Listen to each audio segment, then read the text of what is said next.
उर्दू खबर के मुअज़्ज़िज़ दोस्तों, मैं हूं माजिद मलिक और आप तमाम देखने और सुनने वालों को अस्सलाम वालेकुम। प्यारे प्यारे साथियों, पाकिस्तान का दूसरा बड़ा शहर और सूबा पंजाब का दारुल हुकूमत लाहौर पूरी दुनिया में एक मशहूर और तारीखी शहर के तौर पर जाना जाता है। दुनिया भर से सयाह इस शहर को देखने के लिए आते हैं और एक कहावत भी मशहूर है, जिन्हें लाहौर नहीं वेखे और जमे नहीं। आज की वीडियो में हम पाकिस्तान के इस तारीखी शहर के बारे में आपको ऐसे हैरान कुन हकायक बताने जा रहे हैं जो कोई नहीं जानता। लिहाजा आपसे गुजारिश है कि आप इस वीडियो को मुकम्मल जरूर देखिएगा और साथ साथ चैनल को भी फॉलो जरूर कीजिएगा ताकि हमारी हर वीडियो आप तक बाआसानी पहुंचती रहे। तो दोस्तों, लाहौर हजारों सालों से सूबे पंजाब का दारुल हुकूमत है। कभी यहाँ हिंदू राज रहा, कभी मुसलमान हुक्मरान रहे, सिखों का तसल्लुत रहा और कभी अंग्रेज राज। तारीख की किताबों में लाहौर के मुख्तलिफ नाम बताए जाते हैं, मगर तमाम तारीखें इस बात पर मुत्तफिक हैं कि लाहौर की बुनियाद रामचंद जी के बेटे लोहू ने रखी थी।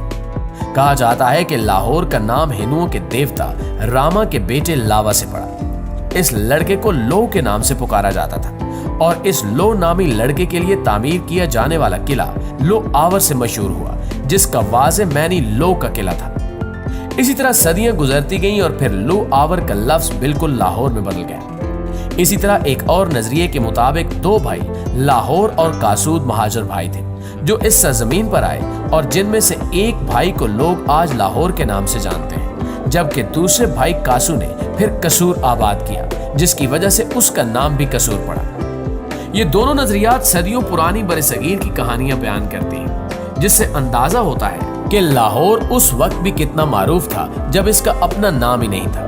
ये नजरिया चाहे हिंदू देवता का हो या फिर हिंदू भाइयों का, शहर लाहौर वाकई दुनिया का तारीखी शहर है। आपने अक्सर लाहौरियों के लिए एक मखसूस लक़ब रंगबाज जरूर सुना होगा, लेकिन क्या आप जानते हैं कि इनको रंगबाज क्यों कहा जाता है? अगर आप नहीं जानते तो इस हवाले से आपको बताते चलें कि अकबर और शाहजहां के दौर में लाहौर नील की दुनिया की सबसे बड़ी मंडी होता था।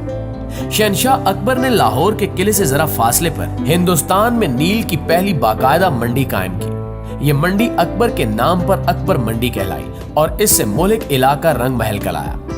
लाहौर के मुजाफाती इलाके और मौजूदा साहिवाल में मीलों तक नील के पौधे थे। इसी निस्बत से इसे आज भी नीली बार कहते हैं।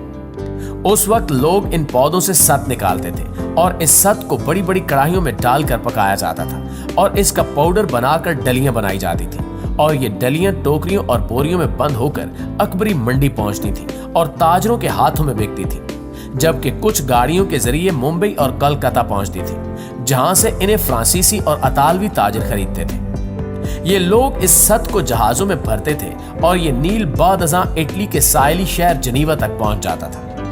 जनीवा फ्रांसीसी शहर नीम के करीब वाक़ था, इसलिए इसे नीम शहर या डी नीम कहा जाता था, जहां हजारों खड़ियां थीं। इन खड़ियों पर मोटा सूती कपड़ा बुना जाता था और ये कपड़ा सिराज कहलाता था। सिराज कपड़ा बनकर जनीवा पहुंचता था।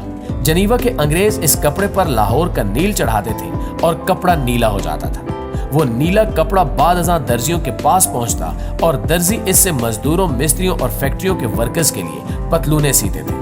वो पतलूने बादअज़ां जनीवा शहर की वजह से जीन्स कहलाने लगी। इस जीन्स के 3 अनासिर थे। डिनीम का कपड़ा, लाहौर का नील और जनीवा के दर्जी। मुगलों के दौर में अगर लाहौर का नील न होता तो शायद जीन्स न बनती, और अगर बनती भी तो कम से कम ये नीली न होती, क्योंकि जीन्स का नीलापन बहरहाल लाहौर की मेहरबानी था।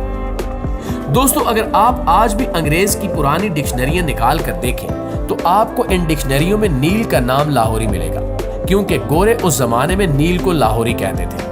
फ्रांसीसी, अतालवी, पुर्तगाली और डच इसी नील के लिए हिंदुस्तान आते थे, जबकि बरतानवी अफ्यून के लिए यहाँ आए और फिर पूरा हिंदुस्तान हथिया लिया और फिर लाहौर के लाहौरी नील को नजर लगे। मुगलों ने नील पर टैक्स लगा दिया और यूरोप ने मसनूई रंग इजाद कर लिए और यूं नील की सनत जवाल पजीर हो गई। दोस्तों, नील लाहौरी न रहा, मगर लाहौर के शहरी आज भी रंगबाज हैं। लाहौरियों को यह खिताब मुंबई और कलकत्ता के ताजरों ने दिया था, क्योंकि हिंदुस्तान में उस वक्त फारसी जुबान राइज थी और फारसी में किसी भी पेशे से वाबस्ता लोगों को बाज कहा जाता था।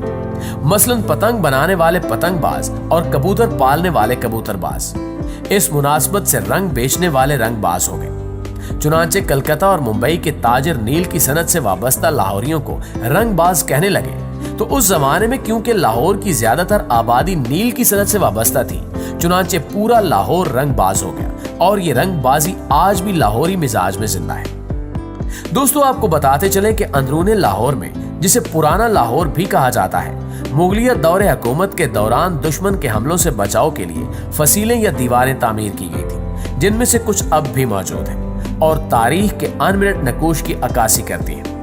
इनमें शाह आलमी दरवाजा, मोची दरवाजा, अकबरी दरवाजा, यकी दरवाजा, मस्ती दरवाजा, टकसाली दरवाजा और मोरी दरवाजा मुनदम हो चुके हैं, जबकि भाटी दरवाजा, दिल्ली दरवाजा, कश्मीरी दरवाजा, लोहारी दरवाजा, रोशनाई दरवाजा और शेरा वाला दरवाजा आज भी कायम है। अगर हम दिल्ली दरवाजे की बात करें तो ये 400 साल पुराना दरवाजा है। मुगलों के दौर में तामीर किया गया था, जिसे मरकजी दरवाजे की हैसियत हासिल थी और हर शाम इसके दरवाजे बंद कर दिए जाते थे, जबकि मुगलों के दौर में ये सबसे मसरूफ गुजरगाह हुआ करती थी। यहाँ तक कि दिल्ली दरवाजे से शाही वफद लाहौर में दाखिल होता था। इस दरवाजे के अकब में शाही हमाम और वजीर खान मस्जिद मौजूद है।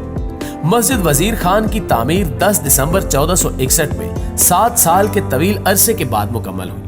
ये गेट वजीर खान मस्जिद की तरफ जाने वाले बाजार में खुलता है और आगे शाह आलम मार्केट और सोहा बाजार की तरफ जाता है। इसके अलावा मशहूर अकबरी मंडी भी दिल्ली दरवाजे के साथ ही वाक़ है। ये शहर लाहौर के 13 दरवाजों में से एक है जो मुगल शहंशाह अकबर के दौर में तामीर किए गए थे और शहर की हिफाजत के लिए 30 फुट ऊंची किला बंद दीवार से मुंसलिक थे। दोस्तों, इसी तरह मोची दरवाजा भी लाहौर में अपनी तारीखी अहमियत रखता है, लेकिन ये भी अब अपना वजूद खो चुका है। मगर ये भी हकीकत है कि इस दरवाजे के नाम में तजाद पाया जाता है। कुछ लोग कहते हैं कि इस दरवाजे के पास मोची बैठा करते थे और जूते ठीक करते थे, इस वजह से इसका नाम मोची दरवाजा पड़ गया, जबकि कुछ मुअर्रिखीन के मुताबिक इसका नाम एक ऐसे शख्स के नाम पर रखा गया जो मुगल दौर में दरवाजे का मुहाफिज था। इसके अलावा लाहौर शहर के मगरिब में वाक़ भाटी दरवाजा भी खास अहमियत का हामिल है और ये दरवाजा उन 6 दरवाजों में से एक है जो आज तक सलामत है। आपको बताते चलें कि जब शहंशाह अकबर ने शहर को मशरिक की तरफ फैलाया और इसे 9 अजला में तकसीम किया, तो भाटी गेट और इसके बाजार ने मशरिक में मुबारक खान और मगरिब में तलवारा के दरमियान सरहद कायम की। ये दरवाजा भाट कौम के नाम से मंसूब है, जबकि भाटी गेट से बाहर हजरत दाता अली हजवेरी का मजार भी वाक़ है। हर जुमेरात की शाम कवाल और नात खां कवाली और हम्दो सना पेश करने के लिए यहाँ जमा होते हैं। यही वजह है कि आज भी यहाँ मजहबी खुतबात और इज्तिमा का इंतजाम किया जाता है। याद रहे कि लाहौर के कदीम चेल्सी गेट यानी मौजूदा भाटी गेट को बाजार हकीमा कहा जाता है, जहाँ माजी में लगने वाली अदबी बैठकों में बड़े बड़े अदीब अपना कलाम सुनाते थे, जबकि शायर मशरिक डॉक्टर अल्लामा इकबाल भी 1901 से 1905 के दौरान भाटी दरवाजे के करीब मकीन रहे। जी तो प्यारे साथियों, ये था लाहौर और लाहौर की तारीख। अगर वाकई आपको वीडियो अच्छी लगी है तो इसे लाइक करके हमारे साथ शेयर जरूर कीजिएगा। इंशाल्लाह आपसे मुलाकात होती है अगली वीडियो में। तब तक अपना ख्याल रखिए। अल्लाह निगहबान।